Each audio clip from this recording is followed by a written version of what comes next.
Warahmatullahi wabarakatuh. Innal hamdalillah nahmaduhu wa nasta'inuhu wa nastaghfiruh wa na'udzu billahi min shururi anfusina wa min sayyiati a'malina. May yahdihillahu fala mudilla lahu wa may yudlil fala hadiya lahu.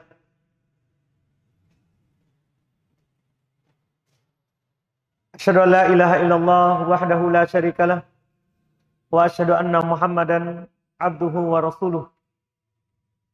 Sallallahu ala nabiyyina Muhammadin wa ala alihi wa ashabihi wa man tabi'ahum bi ihsan ila yaumiddin. Amma ba'd. Kaum muslimin wal muslimat, al-ikhwan wal akhwat, jamaah salat maghrib rahimani wa rahimakumullah. Alhamdulillah, di kesempatan malam hari ini kita kembali melanjutkan kajian tafsir, tentunya masih tafsir surat Al-Fatihah, dan kita lagi berada di penafsiran ayat yang keempat di dalam surah Al-Fatihah, yang mana kalau kita membacanya, Allah Subhanahu wa taala akan berkata, "Hada baini wa baina abdi." Ini antara saya dan hamba. Itu firman-Nya, "Iyyaka na'budu wa iyyaka nasta'in." Kita di pertemuan sebelumnya sudah jelaskan kandungan kalimat yang sangat pendek ini, yang mana kita sebutkan bahwa inilah isi Quran dari awal sampai akhir, mengajak kita untuk beribadah kepada Allah, tidak kepada selainnya.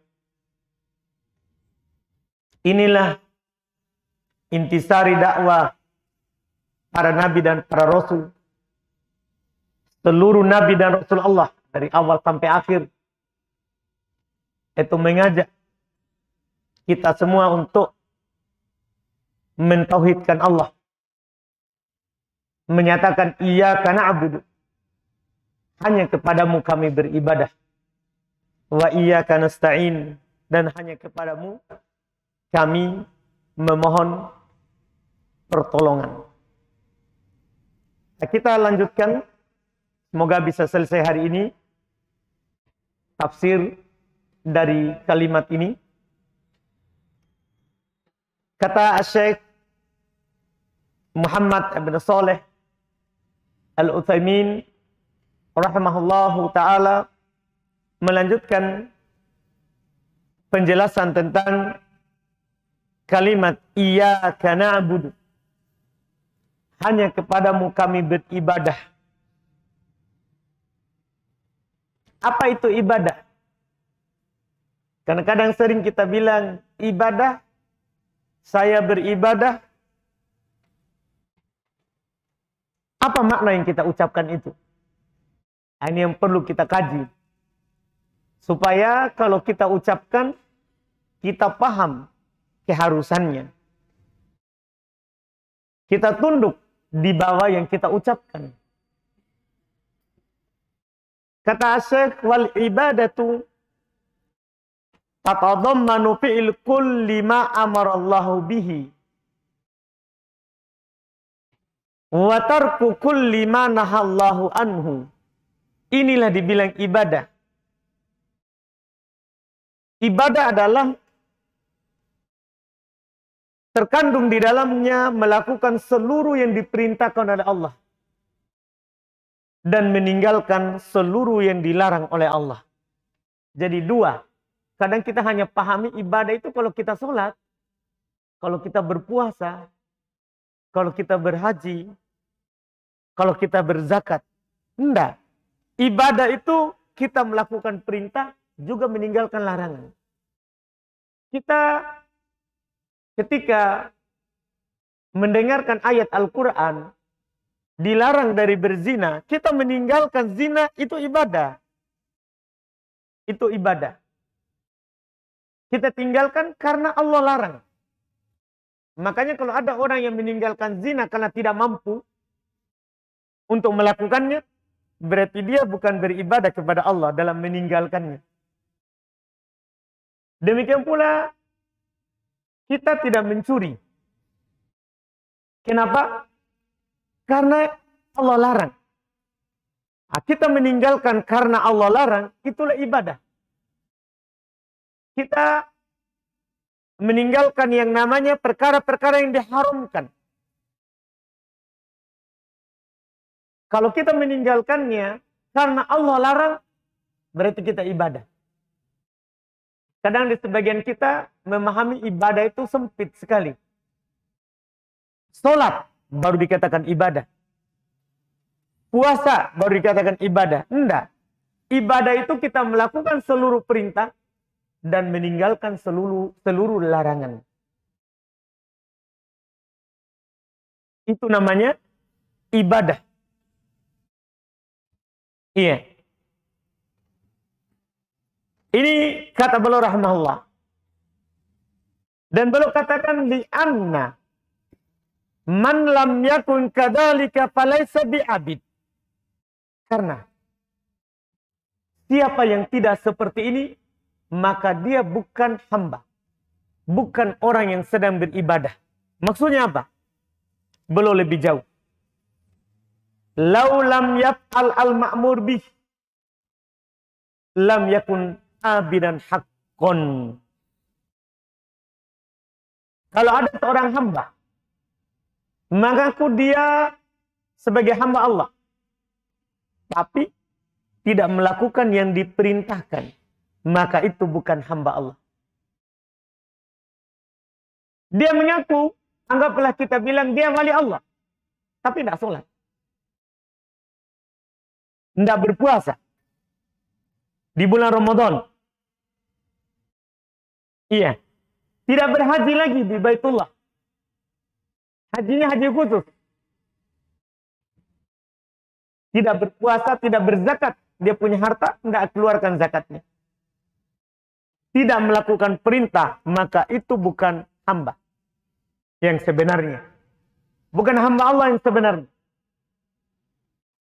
Karena orang yang paling bertakwa, Nabi kita, Muhammad Sallallahu Alaihi Wasallam, bersamaan dengan itu beliau beribadah kepada Allah Subhanahu Wa Taala sampai akhir hidupnya. Bahkan di sakit kerasnya terakhir, itu beliau sering pingsan. Sadar, belum mandi, dipapa lagi keluar ke masjid. Ini Nabi Sallallahu Alaihi Wasallam. Tidak sama dengan sebagian orang yang kalau dia sudah jadi wali, tidak sholat lagi. Ditanya, sudah sholat? Itu orang awam yang sholat di masjid.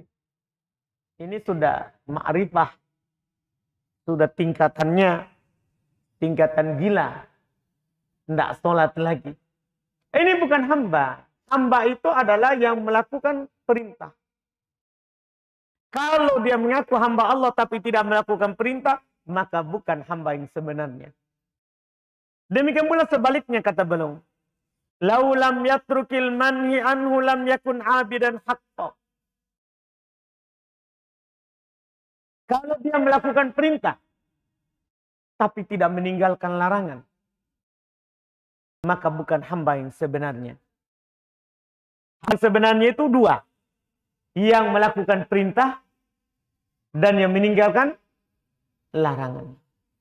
Makanya kata beliau, al-abdu huwallazi yuwafiqul ma'buda fi muradi syar'i. Perhatikan ini catatan sangat penting sekali. Hamba, seorang akan dikatakan hamba Allah kalau dia bersesuaian dengan yang dia sembah pada seluruh keinginannya secara syar'i. Siapa yang melakukan perintah sesuai dengan yang Allah inginkan, dan siapa yang meninggalkan larangan sesuai dengan yang Allah inginkan, maka itulah hamba. Kalau ada orang mengaku hamba Allah, tapi dia lakukan perintah semaunya. Disuruh sholat 5 waktu, sudah ditentukan waktunya, dia lakukan 3 kali saja. Karena ada orang Islam 3. Maksudnya sholatnya cuma 3 kali. Mungkin jamaah tidak tahu, ada golongan di suatu daerah. Dia namanya Islam 3. Dia pakai bahasa daerah, tapi bahasa Indonya begitu terjemahannya. Kenapa dibilang Islam 3? Dia Islam, tapi cuma sholat 3 kali. Iya. Ini orang, hamba Allah atau bukan? Jangan tertipu dengan penampilan, pakaian. Kita tinggal menanyakan, apakah dia lakukan perintah sesuai dengan yang Allah syariatkan? Karena syarat hamba Allah itu begitu. Dia lakukan perintah sesuai dengan keinginan Allah. Itu hamba Allah. Demikian pula kalau dia berpuasa. Dia berpuasa.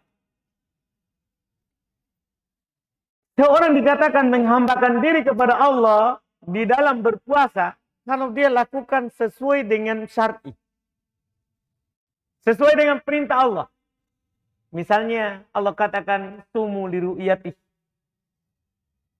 wa aftiru li ru'yatih. Berpuasalah kalau kalian melihat bulan Ramadan. Dan berhentilah berpuasa kalau kalian melihat bulan Syawal. Ada di sana orang mengaku hamba Allah, tapi puasanya ikut air laut. Pasang surutnya. Apakah itu hamba Allah? Itu di sini kita uji. Seorang itu dikatakan hamba Allah kapan? Jadi kata beliau, al-abdu, seorang dikatakan sebagai hamba Allah, huwallazi yuwafiqul ma'buda fi muradihi syar'i.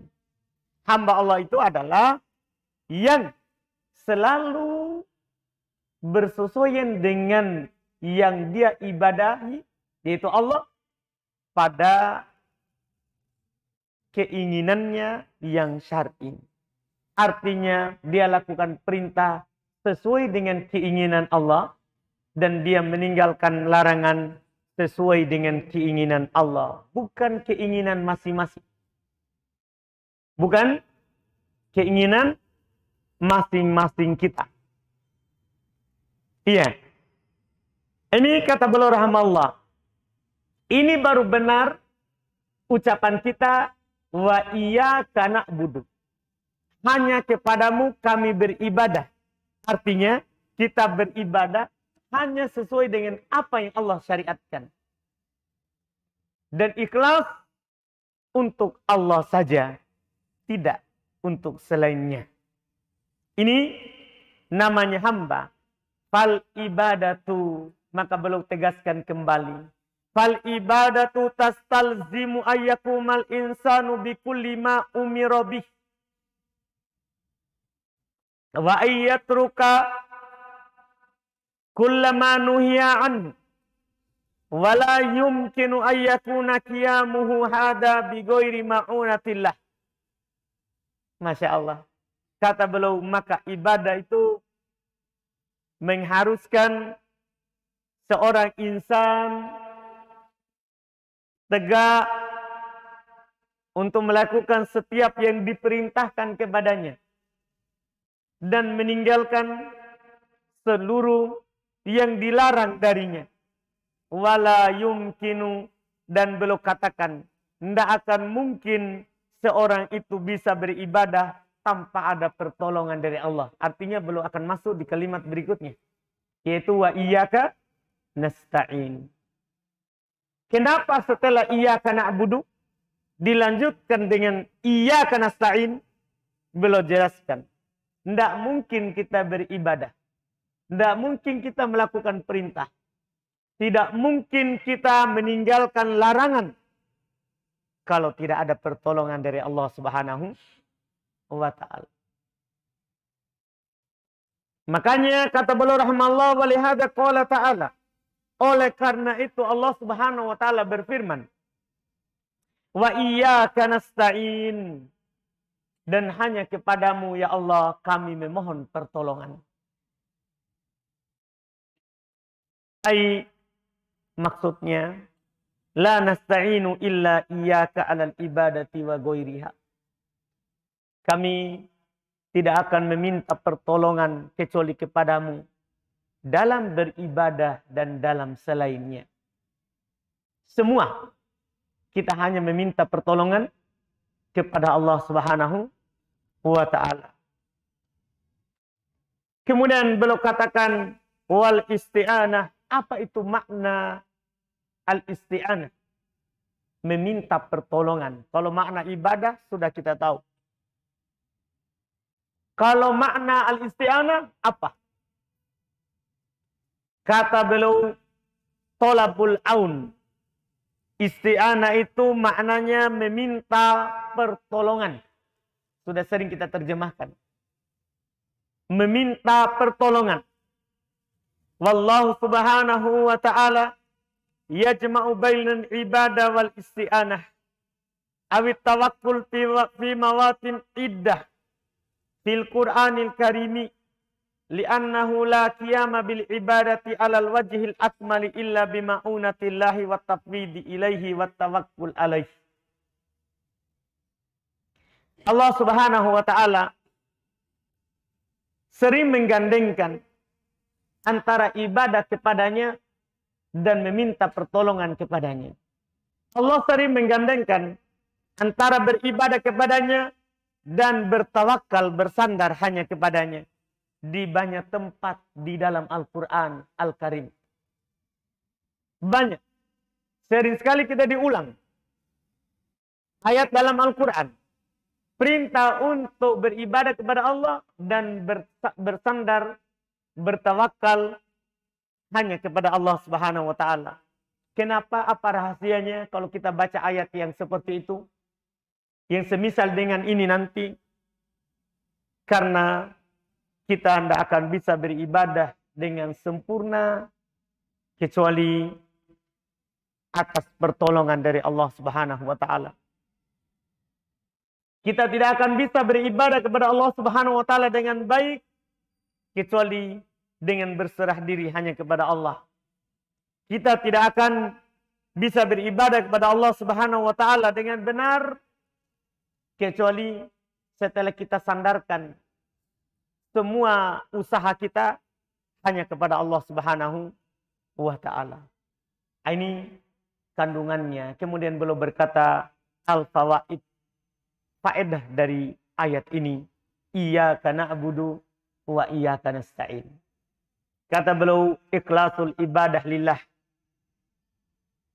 Ayat ini memberikan faedah untuk kita bahwasanya ibadah itu harus ikhlas hanya kepada Allah. Harus murni. Tidak boleh bercampur sama sekali dengan kesyirikan. Karena ibadah, kapan bercampur dengannya kesyirikan, maka akan batal ibadah itu. Sebagaimana kalau kita sholat, ada hadas. Ada orang mau sholat, kentut. Apa hukum sholatnya?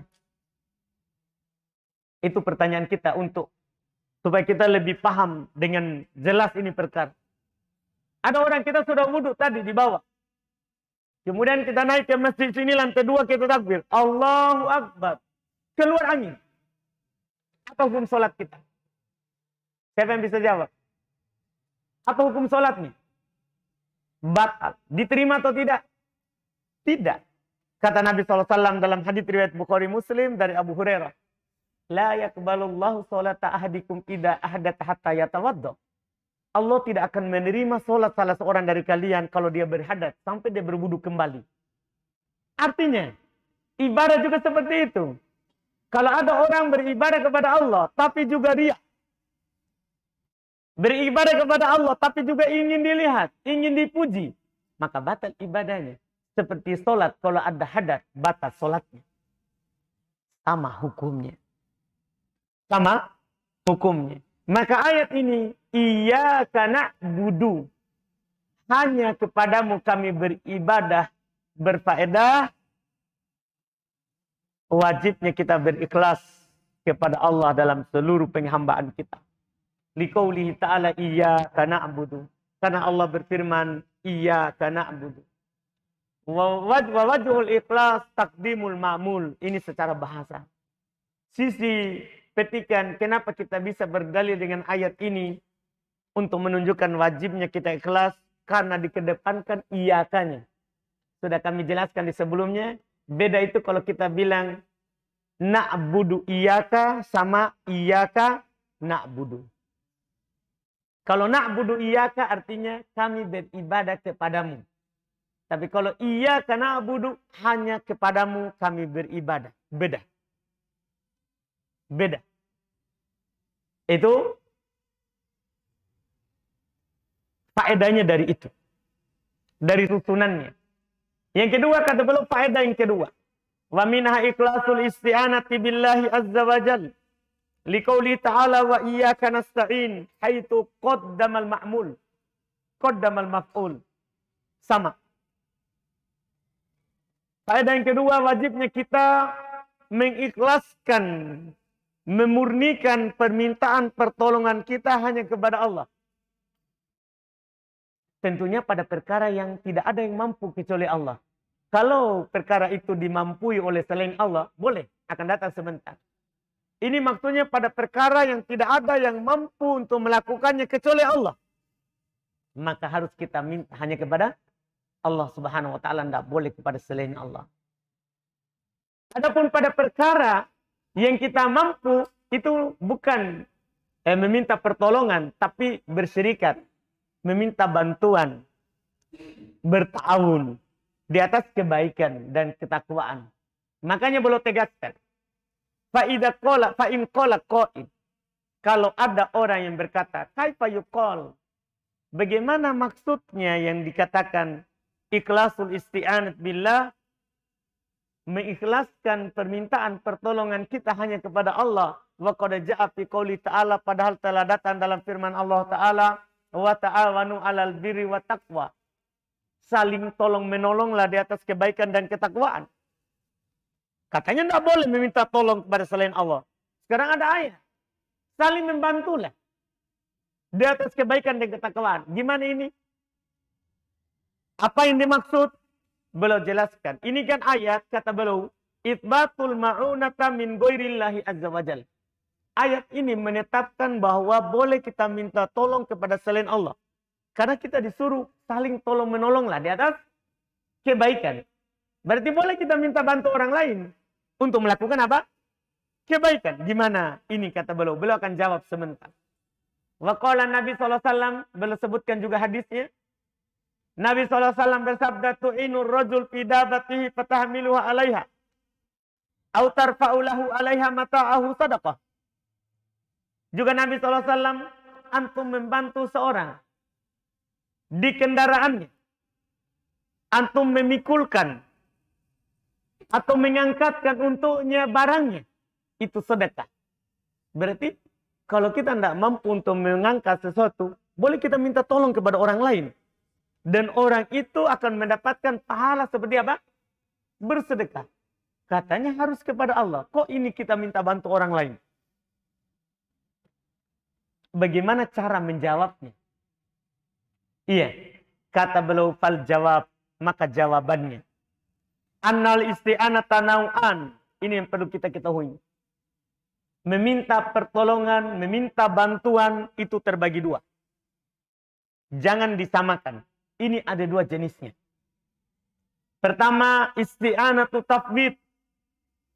Bima'ana annaka ta'tamidu 'ala Allah azza wa jalla.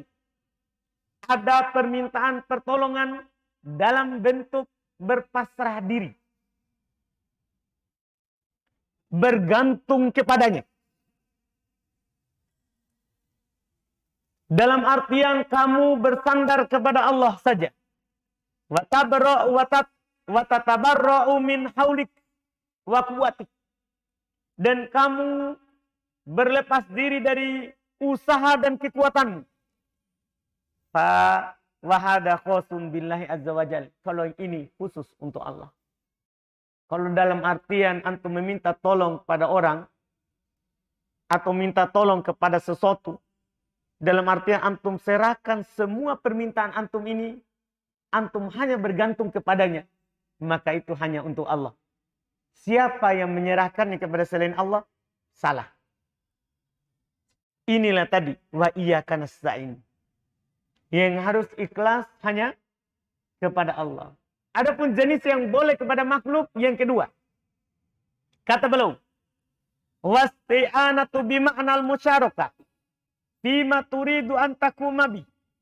Adapun isti'anah, meminta bantuan dalam artian berserikat pada apa yang antum mau lakukan.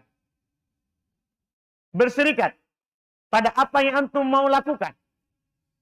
Maka ini boleh dengan syarat. Perhatikan syaratnya ini. Idza kanal musta'anu bihi hayyan qadirun 'alal i'anah. Ini boleh kalau antum minta bantuan dalam artian mau berserikat dalam melakukan sesuatu. Iya, mau membangun masjid misalnya. Mau membangun tempat ibadah. Mau membangun fasilitas kebaikan. Antum minta tolong kepada orang lain. Dalam artian kita berserikat sama-sama membangunnya. Ini boleh. Tapi dengan syarat kalau yang antum minta pertolongan kepadanya itu hayyan, satu, hidup. Qadirun 'alal i'anah, mampu membantu. Itu syaratnya. Artinya, kalau ada orang pergi minta tolong, mau berserikat untuk melakukan sesuatu, tapi orangnya tidak hidup. Sudah berada di kuburan. Apa hukumnya? Boleh atau tidak? Tidak boleh. Atau ada orang hidup, tapi tidak mampu. Tidak mampu untuk membantunya. Boleh tapi sia-sia. Percuma, dia sudah tahu orangnya tidak mampu, dia pergi apa? Minta pertolongan. Ini salah. Kata beliau, li'annahu laisa ibadah. Kenapa boleh pada perkara yang dia mampu? Karena itu bukan ibadah. Kan dia tidak serahkan. Dia cuma ayo saling sama-sama. Bukan ibadah. Mereka ingin beribadah kepada Allah, tapi mereka lakukan sama-sama. Ini boleh. Walihada qala Allah Ta'ala, oleh karena itu Allah berfirman, wa ta'awanu. Pakai lafaz wa ta'awanu. Maknanya musyarakah bagi orang yang sudah belajar bahasa Arab. Wa ta'awanu itu maknanya al-musyarakah. Saling berserikatlah dalam kebaikan dan dalam ketakwaan. Itu maksudnya. Bukan meminta tolong kepadanya dalam artian kita berserah diri kepadanya. Bukan. Tapi mengajaknya untuk saling bekerja sama demi tercapainya sebuah kebaikan. Iya. Ini yang boleh. Fa'in qala qail. Terus kalau ada lagi orang yang berkata, wa halil isti'anatu bil makhluqi jaizun fi jami'il ahwal. Apakah meminta bantuan kepada makhluk boleh dalam seluruh keadaan? Boleh dalam setiap keadaan kita meminta kepada makhluk pertolongan? Fal jawab, maka jawabannya lah. Ini harus antum perhatikan. Jawabannya tidak. Dalam seluruh keadaan. Ini harus antum pisahkan baik-baik betul. Karena di sana orang tidak bisa bedakan mana yang boleh, mana yang tidak boleh. Sehingga kadang mereka pergi ke kuburan, pergi ke pohon, pergi ke sungai, ke laut, ke orang soleh. Meminta pertolongan. Dia bilang, kan dia orang soleh. Kita minta pertolongan kepadanya. Kan boleh. Dia tidak paham. Dia tidak tahu bahwa meminta pertolongan kepada makhluk itu dirinci. Ada yang boleh, ada yang tidak boleh. Kalau dikatakan apakah boleh secara mutlak, jawabannya tidak. Beliau lanjutkan. Al-isti'anatu bil makhluk. Innama tajuzu haitu kana al-musta'anu bihi qadirun 'alaiha. Meminta pertolongan kepada makhluk boleh kalau yang antum mintai kepadanya pertolongan itu mampu dalam hal itu. Mampu. Syarat ini sudah, Masya Allah.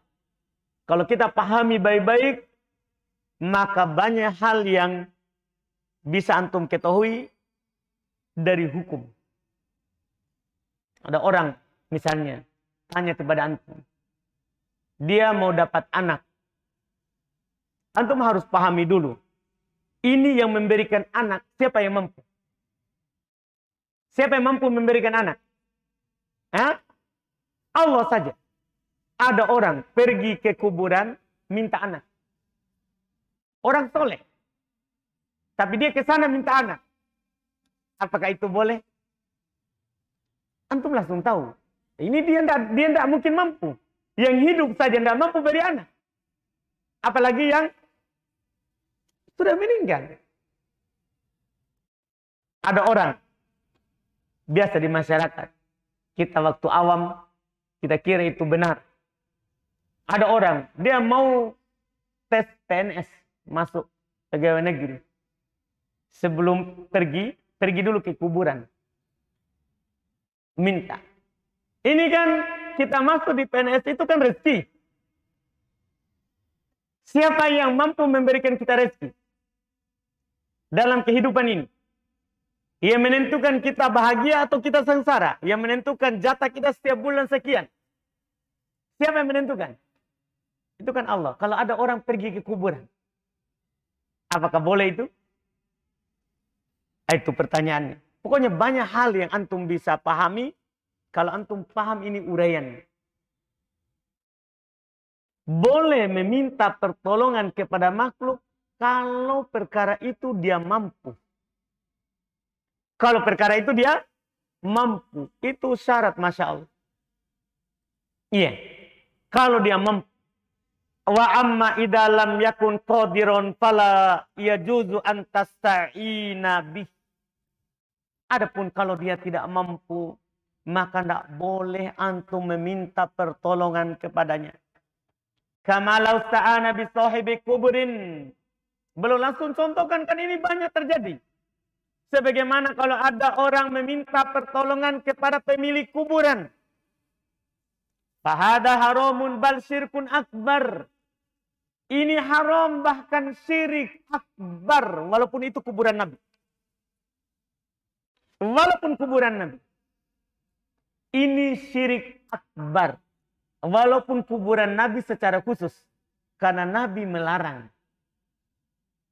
Iya, Nabi melarang. La taj'alu qabri watanan yu'bad. Jangan kalian menjadikan kuburanku sebagai berhala yang disembah. Nabi yang bilang, kalau ada orang pergi ke kuburan Nabi minta berkah, selesai. Itu haram, itu syirik akbar. Mengeluarkannya dari Islam. Iya, mengeluarkannya dari Islam. Kenapa? Li'anna sahibal qabri la yugni an nafsihi syai'a. Karena kata beliau, pemilik kuburan itu tidak bisa mencukupi dirinya sendiri sedikit pun. Itu pemilik kuburan. Dirinya saja tidak bisa dia bantu. Tidak bisa. Karena seorang itu kata Nabi SAW kalau meninggal. Idza matal insan in qata'a min amalihi. Illa misal. Kalau seorang itu meninggal, maka terputus seluruh amal perbuatannya. Tidak ada lagi yang bisa dilakukan. Terputus semuanya. Kecuali salah satu dari 3. Apa itu? Kata Nabi Sallallahu Alaihi Wasallam, sedekahun jariyah. Sedekah yang dia pernah sedekahkan dan masih dimanfaatkan setelah dia meninggal. Itu masuk pahalanya ke dia. Yang kedua, waladun solehun yad'ulah. Anak soleh yang mendoakannya. Jadi yang hidup yang mendoakannya bermanfaat untuknya. Bukan dia. Yang mendoakan orang yang di atas. Jangan dibalik. Iya. Ini yang kedua. Yang ketiga, au ilmun yuntafa'u bih. Atau ilmu yang diambil manfaat darinya. Dia pernah mengajarkan satu ilmu. Kemudian ilmu ini orang ajarkan lagi, ajarkan lagi, ajarkan lagi. Ini mengalir ke kuburannya. Selain ini tidak. Selain ini tidak. Dirinya saja tidak. Apalagi mau membantu orang lain. Mau membantu orang lain. Kata beliau rahmallah. Fakaifa yu'inuhu. Maka bagaimana dia bisa membantu? Dia saja tidak bisa membantu dirinya. Iya. Bagaimana bisa membantu orang yang pergi meminta pertolongan kepadanya. Wa kama law sta'ana bi ghaibin aw fi amrin la yaqdiru alaih. Demikian pula contohnya kalau ada seorang meminta pertolongan dengan yang gaib.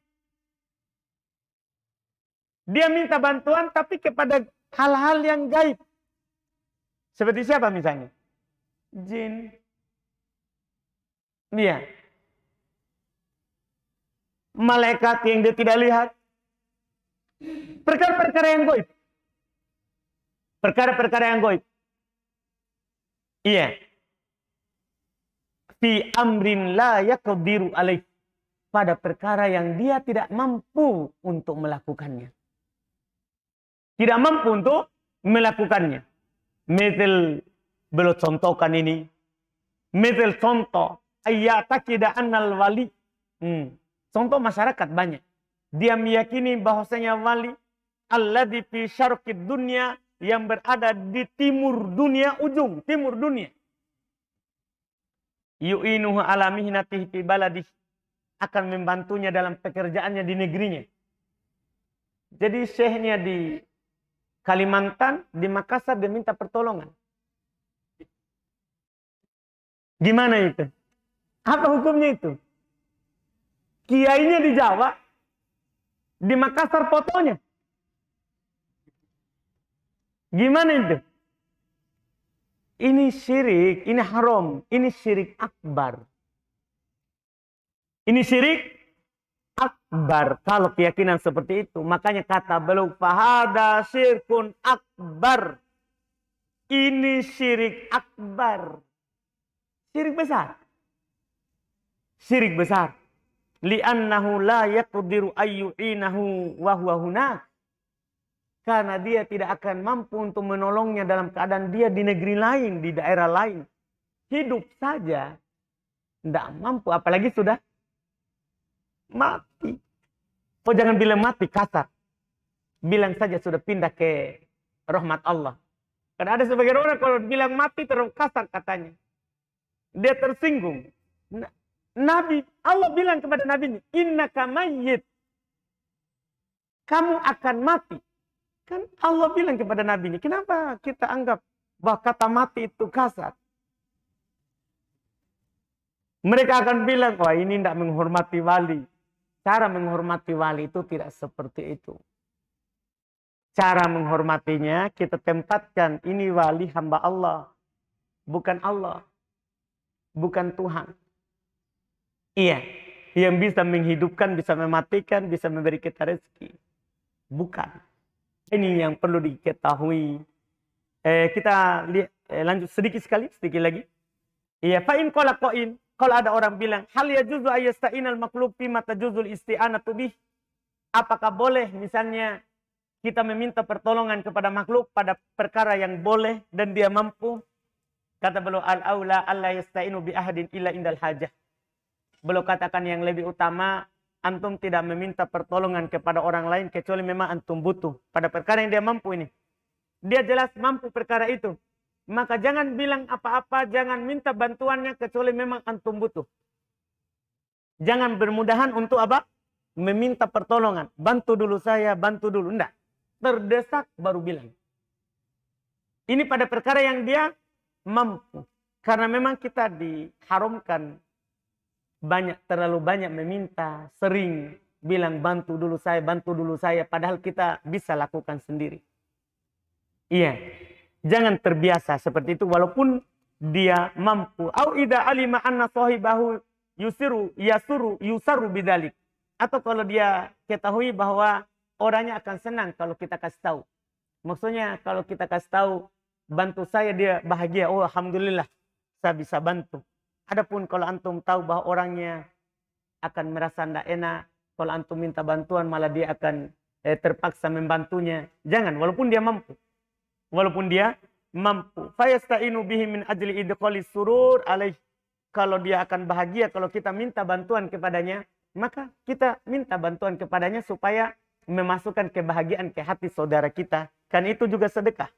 Itu juga sedekah. Fayam bagi liman tolabta minhul isti'an al-i'ana ala ghairil itsmi wal udwan ayyastajiba lidalik. Masya Allah. Terus sepantasnya orang yang antum minta bantuan kepadanya dan dia mampu, sepantasnya untuk dia tidak menolak selama bukan dosa dan maksiat. Kalau ada orang meminta bantuan sama antum dan antum mampu, sepantasnya antum bantu. Sepantasnya antum membantu selama catatannya bukan dosa dan bukan maksiat. Alhamdulillah, ini selesai ayat yang ini. Sisa berikutnya kita akan lanjutkan dengan ihdinas sirat al-mustaqim.